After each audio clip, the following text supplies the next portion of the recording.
बड़ी बहन की बेटी। शादी की बात जैसे ही तुम्हारी बहन के चक्कर लगने लगे थे ना इस घर में, मैं तभी समझ गई थी एक बहू का दर्जा तो इस घर में मुझे मिलने से रहा, और तुमने पत्नी का दर्जा भी मिलने नहीं दिया। चुप हो जाओ अंजलि, क्या कुछ भी बोले जा रही हो। अरे भाई, अब आप मुझे बोलने भी नहीं देंगी? सही भी है, अब जिसका पति उसका नहीं है उसे तो बाकी लोग दबाएंगे ही ना। 35 साल के हो गए हो तुम और अभी तक अपना घर ना बस पाया तुमसे ईशान। एक अच्छे पति तो नहीं बन पाए तुम, एक अच्छे पिता तो बन जाते। लोग टोकते हैं मुझे, मेरा मजाक उड़ाते हैं कि तुम्हारा पति सिर्फ और सिर्फ अपनी बहन का होकर रह गया है, उसी का बच्चा पालना है, उसके बच्चे का ही ख्याल रखना है उसे। लोगों को दिखता है, न जाने तुम्हें कब दिखेगा। अब बहुत हुआ, मुझे नहीं रहना इस घर में। मैं अपनी बेटी को लेकर इस घर से जा रही हूँ। और अपनी बेटी का हाथ पकड़े अंजलि अपने घर से निकल जाती है। पर अचानक ही हुआ कैसे और क्यों? रात के 10 बजे घर की बहू घर की इकलौती पोती को लेकर घर से निकलने को मजबूर क्यों हो गई? ये कहानी है जयपुर के एक परिवार की, जहाँ अभी अभी अंजलि बहू बनकर अपने ससुराल आई थी। शादी तो बहुत ही अच्छी हुई श्रद्धा, मानना पड़ेगा। आज तक हमारे पूरे समाज में किसी ने ऐसी तगड़ी शादी नहीं की थी। और बता बहू, कैसा लगा अपना ससुराल? अच्छा लगा आंटी जी, सब बहुत प्यारे हैं। अभी तो 2 ही दिन हुए हैं बेटा। शुरुआत में तो चिंगम भी ना बड़ा अच्छा लगता है, पर बेटा जैसे जैसे उसकी मिठास खत्म होती है ना, फिर बस चबाते जाओ चबाते जाओ। अरे तू क्यों बहू को डरा रही है? ऐसे कोई बात नहीं बहू, सबकी किस्मत तो एक सी नहीं होती। और तेरे ससुराल में तो कोई लफड़ा है ही नहीं। तेरा पति इकलौता बेटा, तो जो भी आगे पीछे है सब तुझे ही मिलना है। आधे से ज्यादा घरों में तो इसी का कलेश है। यहाँ तो ये सब है ही नहीं। भगवान करे तो सुखी रहे। और जैसा सुजाता कह रही थी, अंजलि का भी बिल्कुल यही मानना था। आखिरकार ईशान अपने घर का इकलौता बेटा था, तो अंजलि खुश क्यों ना होती? एक अच्छी बहू की तरह अंजलि अपने पति और सास ससुर के साथ खुशी खुशी रह रही थी। इसी तरह 1 महीना कब बीत जाता है पता ही नहीं चलता। एक संडे की सुबह सभी एक साथ बैठकर खाने का मजा ले रहे थे। अरे पापा जी, आपने तो बस 2 ही पूरी ली, अच्छी नहीं बनी क्या पूरी? कुरकुरी नहीं हुई ना? आप रुकिए, मैं अभी दोबारा बनाकर लाती हूँ। अरे नहीं नहीं नहीं बहू, तेरा बस चले तो तू 24 घंटे मुझे खाना ही परोसती रहे। जब से तू इस घर में आई है मेरा तो 6 किलो वजन बढ़ गया है। मेरा तो 2 किलो घट गया है पापा। मेरे कमरे में डंडा रखा है बहू, अगर तू चाहती है तो आज इसका इस्तेमाल कर सकती है। और इसी तरह हंसी मजाक चल रहा होता है कि तभी दरवाजे पर दीपा अपनी बेटी के साथ आती है। अरे दीदी, आप बिल्कुल सही समय पर आई हैं। और मेरी पिंकी कैसी है? अच्छा अच्छा अच्छा, मामी के पास। पिंकी तो मामू के पास आएगी। मामू, पिंकी किसी के पास नहीं जाएगी। पिंकी बेबी थोड़ी ना है। I am a big girl. मैं अपने कमरे में जा रही हूँ। मामू को पिंकी चाहिए तो मामू पिंकी को फॉलो करेगा। और अपनी भांजी के पीछे पीछे एक बच्ची की तरह ईशान कमरे में चला जाता है। जितने दिन दीपा अपने मायके में रहती है, पिंकी हर वक्त अपने मामू के पास ही रहती। हर 2-3 महीने में दीपा अपने मायके में आ ही जाया करती थी। फिर एक रात, हमेशा भांजी के साथ ही खेलते रहोगे क्या, कि कभी हमारे बच्चे के साथ भी खेलने की सोचोगे? तुम्हें बच्चों से कितना लगाव है ईशान। मैं चाहती हूँ जिस तरह तुम एक अच्छे मामा हो, एक अच्छे पिता भी बनो। और ईशान और अंजलि पर भगवान की कृपा हो ही जाती है। कुछ महीनों बाद अंजलि को पता चलता है कि वो माँ बनने वाली है, और ये खुशी सभी को सुनाने के लिए वो भागते हुए अपने हॉल में आती है। तो देखती है दरवाजे पर उसकी ननद अपनी बेटी के साथ खड़ी है। इससे पहले कि अंजलि कुछ कहती, ईशान अपनी भांजी के पास चला जाता है। मेरा गोलू कितना मोटा हो गया है, कितना लंबा हो गया है मेरा मोटू। मामू मोटा है, पिंकी नहीं। जीवन में कोई प्राइवेसी रह ही नहीं गई। जब देखो दीदी यही मुंह उठाकर आ जाती है। ऐसे तो इकलौता बेटा है, पर इसकी बहन भी तो है जो अपने ससुराल से ज्यादा यहीं रहती है। अब तो इनके जाने के बाद ही ये खुशखबरी सभी को दूंगी। अंजलि मन ही मन ये सोच रही थी कि दीपा कहती है, आप तो जानती है ना मम्मी, इनका काम कैसा है। साल में 4 महीने हमारे पास रहना और बाकी समय शिप पर रहना। और इस बार इनका कॉन्ट्रैक्ट कुछ ऐसा है कि 5 साल के लिए इन्हें फॉरेन में ही रहना होगा। और ये अकेले घर पर मामा मामा करने लगी, तो मुझे इसे यहाँ लाना पड़ा। अच्छा किया बेटा, अकेले कैसे किसी इंसान का मन लगे, तू यहीं आ जाया कर। यहाँ आ जाया कर क्यों मम्मी? जब तक जीजू वापस नहीं आते तुम हमारे साथ ही रह लो दीदी। आफ्टर ऑल मुझसे पहले ये घर तुम्हारा है। मैं माँ बनने वाली हूँ। क्या? सच में अंजलि? देखा दीदी, मेरी भांजी के पैर कितने शुभ है। जैसे ही ये आई मुझे ये खुशखबरी सुनने को मिल गई। आज ही जाकर इसके लिए एक सोने की चेन लेकर आता हूँ मैं। ईशान फौरन सुनार की दुकान पर जाता है और एक सोने की चेन अपनी भांजी के लिए खरीद लेता है। भैया मेरे पास एक डिज़ाइन है, मैं आपको फॉरवर्ड कर देता हूँ। मुझे इस डिज़ाइन में एक ऐसा सेट बनवाना है जिसे चाहे लड़का हो या लड़की दोनों भी पहन सके। सोने के हाथों के कंगन, पैर में चांदी का खड़ाव और गले में छोटी सी कंठी।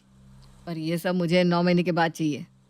अब अंजलि माँ बनने वाली थी और अपने पति का झुकाव पिंकी की तरफ देखना उसे चुभने लगा था। खुद का बच्चा होने वाला है, पता नहीं नॉर्मल डिलीवरी होगी कि ऑपरेट करना पड़ेगा, उसमें कितना खर्चा है। बच्चा होने के बाद पार्टी देने होगी, उसमें भी खर्चे होंगे। पर ईशान को तो समझ ही नहीं आ रहा, उसे तो अभी भी अपनी भांजी पर ही पैसे उड़ाने। और इसी तरह थोड़े बहुत मन मुटाव के साथ ये 9 महीने भी निकल जाते हैं और अंजलि एक बेटी को जन्म देती है। अपनी बच्ची को गोद में उठाते ही ईशान फूट फूट कर रोने लग जाता है। मेरा छोटा भाई अब एक बाप बन गया है। रोले जितना रोना है, क्योंकि आज की बात तेरी बेटी तुझे रोने ही नहीं देगी। मामू, मैं भी बच्चे के साथ खेलूंगी। नहीं नहीं ईशान, बेबी बहुत छोटी है, पिंकी उससे गिरा देगी। मामी ने मुझे बेबी नहीं दिया। मामी बहुत गंदी है, आई हेट यू मामी। बहुत अच्छे मैनर से पिंकी के दीदी। उसकी तरफ से मैं तुम्हें सॉरी बोलती हूँ अंजलि। फ़ोन देखकर पता नहीं आजकल ये बच्चे कुछ भी सीख रहे हैं। तुम अपने इस प्रेशियस मोमेंट को इन बातों में ख़राब मत करो। Enjoy this moment. तुम दोनों साथ रहो, मैं बाहर जाती हूँ। धीरे धीरे दिन बीत जाते हैं। अंजलि की बेटी अब 3 साल की हो जाती है। ये रहे शहर के 3 बेस्ट स्कूल, इसमें से किसी एक में हम अपनी बेटी को भेजेंगे, है कि नहीं ईशान? ये बेस्ट स्कूल सिर्फ कहने को होता है अंजलि, पढ़ाई तो एक ही है हर जगह, और जब एक ही पढ़ाई होनी है तो किसी भी स्कूल में क्यों ना रखें। तू किस स्कूल में है पिंकी? उससे मैं तेरी बहन को भी डाल देता हूँ, तो उसका भी ध्यान रख लेगी। और जब रिया समझदार हो जाए फिर तुम्हें उसे जिस स्कूल में डालना है डाल देना। ये सुनते ही अंजलि गुस्से से अपने कमरे में चली जाती है। ये तो हद हो गई। अरे भाई, क्यों मेरी बेटी उसी स्कूल में पढ़ेगी जहाँ पिंकी पढ़ती है? मैं समझती नहीं हूँ क्या ईशान की सोच। एक अच्छा मामा और एक अच्छा भाई बनने में ईशान एक अच्छा बाप बनना ही भूल गया है। और रिया का भी उसी स्कूल में एडमिशन करवा दिया जाता है जहाँ पिंकी पढ़ती थी। 1 साल बाद रिया 4 साल की हो जाती है। एक सुबह, अच्छा अंजलि, मैं दुकान के लिए निकल रहा हूँ, रात को लौटते वक्त कुछ लाना हो तो फोन कर देना, मैं लेता आऊँगा। सुन, तू याद से पिंकी के लिए कफ सिरप लेता आना। कभी तो छोड़ दीजिए अपने भाई को दीदी। अपने पापा को बाहर जाता देखते ही रिया फूट फूट कर रोने लगती है। रिया को छोड़कर बाजार जाती हूँ। रिया तो किसी की कुछ लगती ही नहीं ना। मम्मी देखो, रिया बेबी को कोई बाहर नहीं ले जाना चाहता। देख रही हो ना मम्मा, तुम। इस बार मैं आपकी शिकायत दादी से करूंगी पापा। अरे बाप रे, दादी अम्मा एक बार चालू हो जाती है तो बोलती ही जाती है। तुझे छोड़कर कहीं जा सकता हूँ क्या मैं? अरे नहीं जा रहा कहीं भी। चल आज तू भी मेरे साथ दुकान चल।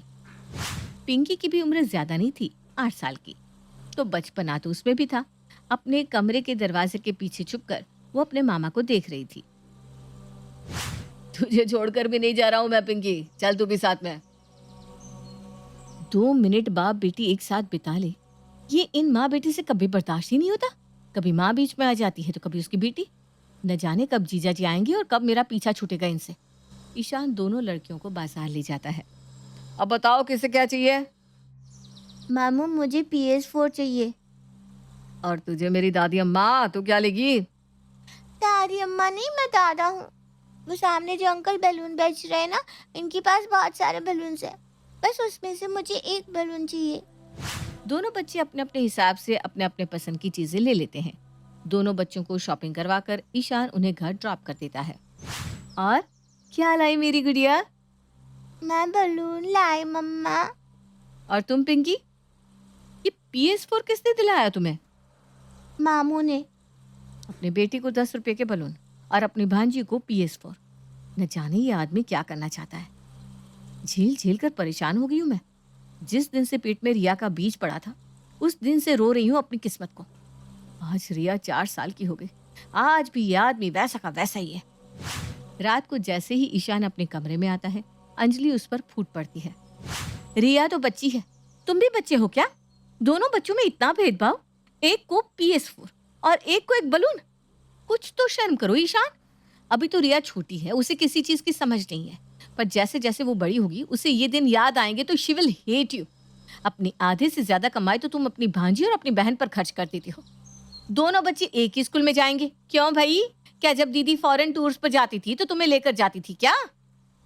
जिस हिसाब से दीदी यहाँ जम गई है ना, मुझे तो लगता है जीजा जी ने उन्हें छोड़ दिया है। और यही बात है भाई, क्लियर कर लो भाई। मैं दीदी के लिए दूसरा लड़का देख लेती हूँ, पर अब मैं और उन्हें यहाँ बर्दाश्त नहीं कर सकती। अपने भाई और भाभी के कमरे से जोर जोर से आ रही आवाजों को सुनकर भागती हुई दीपा वहां आती है। ये सब तुम क्या बोल रही हो अंजलि? वो भी बच्चों के सामने? इन पर क्या असर पड़ेगा इन बातों का? आज नहीं तो कल इन्हें सब पता चलना ही है दीदी। और ये सब देखकर मेरा जो मेंटल स्टेटस खराब होता है ना, उसकी तो किसी को फिक्र ही नहीं है। अपने भाई को तो आपने पहले ही अपने बस में कर रखा है। मैं कल सुबह ही चली जाऊंगी यहाँ से। तुम अपना मेंटल पीस यूं खराब मत करो अंजलि। इतनी बड़ी बात नहीं हुई दीदी, आप आराम से अपने कमरे में जाइए। अंजलि ठीक है, मैं उससे बात कर लूंगा। ईशान अंजलि की बातों का कोई जवाब नहीं देता, बस उसकी बात पर मुस्कुरा देता है। पर अब सालों से अंजलि के दिमाग में बैठी छोटी छोटी बातें बड़ा रूप ले चुकी थी। अब आए दिन अंजलि और ईशान के बीच इसी तरह बहस हो जाया करती। अगली सुबह नाश्ते के टेबल पर हेमंत अपने बहू बेटे से कुछ पूछता है। आजकल तुम दोनों के बीच में किस बात पर झगड़ा होता रहता है? जब देखो तुम्हारे कमरे से आवाजें आती रहती है। मुझसे तो कुछ पूछो ही मत पापा जी। मैं आप लोगों को 3 टाइम का खाना बनाकर दे देती हूँ। इससे ज्यादा आप किसी सवाल जवाब की उम्मीद मुझसे मत कीजिए। उसी शाम इत्तेफाक से जो एक कसर बाकी थी वो भी पूरी हो जाती है। बच्चे तो बच्चे होते हैं और खेल खेल में पिंकी और रिया की लड़ाई हो जाती है। नहीं रिया, अब मैं तुम्हें अपनी डॉल नहीं दूंगी। तुम हमेशा उसकी मुंडी तोड़ देती हो। मुझे ये डॉल चाहिए तो चाहिए। मेरे ही पति का दिलाया हुआ खिलौना ये मेरे बेटे को देने से मना कर रही है। आज तो कुछ भी हो जाए, इस किस्से को मैं खत्म करके ही रहूंगी। और रात को जैसे ही ईशान अपने कमरे में आता है, शादी के बाद ही जैसे तुम्हारी बहन के चक्कर लगने लगे थे ना इस घर में, मैं तभी समझ गई थी एक बहू का दर्जा तो इस घर में मुझे मिलने से रहा, और तुमने पत्नी का दर्जा भी मिलने नहीं दिया। अंजलि की इतनी जोर जोर से चीखने की आवाजें सुनकर दीपा और श्रद्धा भी वहां पहुंचते हैं। चुप हो जाओ अंजलि, क्या कुछ भी बोले जा रही हो तुम। अरे भाई, अब आप मुझे बोलने भी नहीं देंगी? सही भी है, अब जिसका पति उसका नहीं है उसे तो बाकी लोग दबाएंगे ही। 35 साल के हो गए हो तुम और अभी तक अपना घर ना बस पाया तुमसे ईशान। एक अच्छे पति तो नहीं बन पाए, एक अच्छे पिता तो बन जाते। लोग टोकते हैं मुझे, मेरा मजाक उड़ाते हैं कि तुम्हारा पति सिर्फ और सिर्फ अपनी बहन का होकर रह गया। उसी का बच्चा पालना है, उसके बच्चे का ही ख्याल रखना है। लोगों को दिखता है, न जाने तुम्हें कब दिखेगा। अब बहुत हुआ, मुझे नहीं रहना इस घर में। मैं अपनी बेटी को लेकर इस घर से जा रही हूँ। रुक जा बहू, ये तू क्या कर रही है? मैं तेरे पैर पड़ती हूँ बहू, ऐसा मत कर। और अपनी बेटी का हाथ पकड़े अंजलि अपने घर से निकलने लगती है। और आज तक चुप रहा ईशान उस वक्त बोल पड़ता है। तुम्हें नहीं लगता ना कि मैं एक अच्छा बाप बन पाया? पर ये बात आज नहीं, आज से 20 साल के बाद तुम मेरी बेटी से पूछना, वो तुम्हें बताएगी कि क्या मैं एक अच्छा बाप बन पाया या नहीं। तुम्हें हमेशा ही लगता रहा कि मैं पिंकी को ज्यादा प्यार करता हूँ और रिया को कम, पर ऐसा कभी नहीं था। मैंने दोनों को ही बराबर प्यार किया क्योंकि दोनों ही मेरी बेटियां हैं। हाँ, दोनों की ज़रूरतें अलग अलग थी तो दोनों के साथ अलग अलग वक्त पर अलग अलग व्यवहार किया मैंने। पर इस बीच मैंने कभी भी रिया के साथ नाइंसाफ़ी नहीं होने दी। जहाँ तक रही खर्च की बात, तुम्हें पता है अंजलि, दीदी तो मुझसे 5 साल बड़ी है। उनकी शादी भी काफ़ी यंग एज में हो गई थी। जीजू की सैलरी भी अच्छी खासी थी। मैं तो तब सेटल भी नहीं था। जीजू से छुपाकर दीदी मेरी फाइनेंशियली हेल्प करती थी। मेरा बिजनेस सेटअप करने में मेरी बड़ी हेल्प तो मेरी दीदी ने की। और पिंकी को खिलौने दिलाकर मैं दीदी का एहसान चुका नहीं रहा हूँ। मैं तो चुका भी नहीं सकता। वो मेरी भांजी के लिए मेरा प्यार है। अगर ये सब जानने के बाद भी तुम्हें अगर इस घर से जाना है तो तुम जा सकती हो, पर मेरी रिया कहीं नहीं जाएगी। रिया पापा के पास रहेगी। और जैसे ही अंजलि ईशान की ये बातें सुनती है, उसे कहीं ना कहीं एहसास होने लगता है कि ईशान सच कह रहा है और वो भावनाओं में ज्यादा ही बह गई थी। ये जलन चीज ही ऐसी है ईशान, वो हमें छोड़ती नहीं और आग की तरह हमें रोज जलाती रहती है। और इसी आग में मैं जलने लगी थी।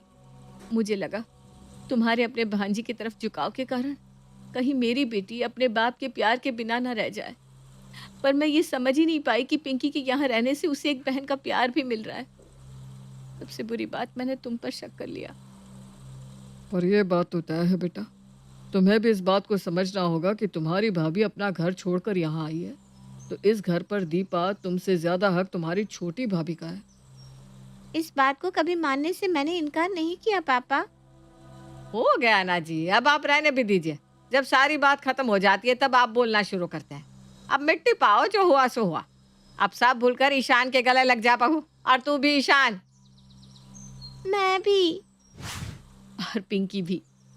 और ये परिवार फिर से वैसे ही खुशहाल हो जाता है जैसा तब था जब अंजलि बहू बनकर अपने घर आई थी। कुछ ही दिनों बाद जीजा जी का कॉन्ट्रैक्ट भी खत्म हो जाता है और वो वापस आकर अपनी पत्नी और बेटी को अपने साथ ले जाते हैं।